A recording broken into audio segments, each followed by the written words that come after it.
shaggaatu yoomiyuu ammeenya jaalala inoltu dhagayuu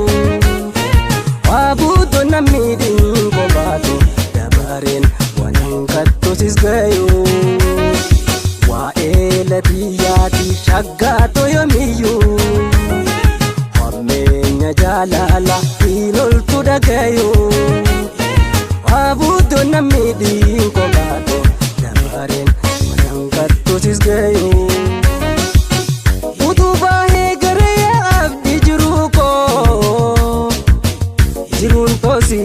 maleen qabdu iko ama jaja hamada ko wal damnini gargar bahu kanu labe boni utuba he gare ya abdi jiruko jirun tosi maleen qabdu iko ama jaja hamada ko wal damnini gargar bahu kanu labe boni jalalanka dite bunya narkanila donkarre khosuma dibde diyala siuna tu farkante natta ebela ororre ke anamna di dammajala jalalanka dite bunya narkanila donkarre khosuma dibde diyala siuna tu farkante natta ebela ororre ke anamna di dammajala in pinehim biya qosif du berarge sumalalo awaj bordo denga darbe asabomi eso jiror barakate dabasoni na kaisan tulokote barodani karankata mure gobbo dadarmati iseni male jalanko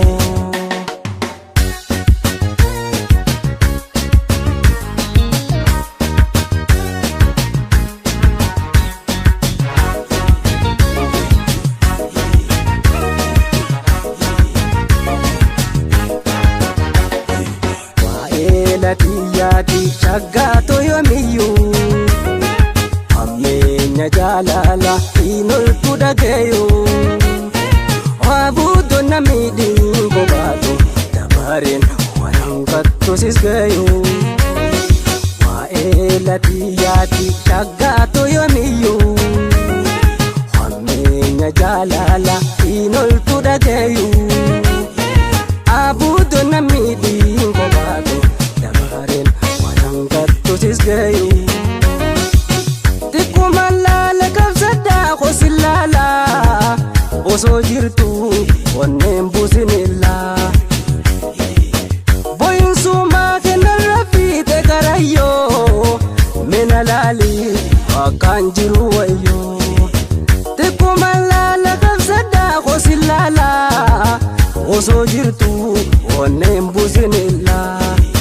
boyinsuma kennarra fiite karayyoo mena laali akkaan jiru wayyoo duskannoo jireenyaa jeensi filadhee na jalaan jiigin utubaan si godhadhe maaliin gammaddanaa bimiyyoo si kennee amartinni qabdi yoo boodadhu wanne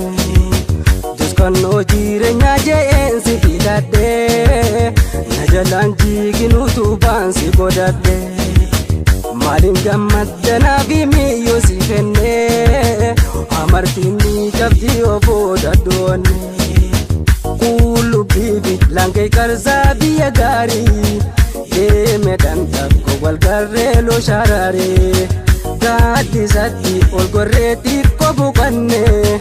kokkofalle wal buhaarsaa wajji teenye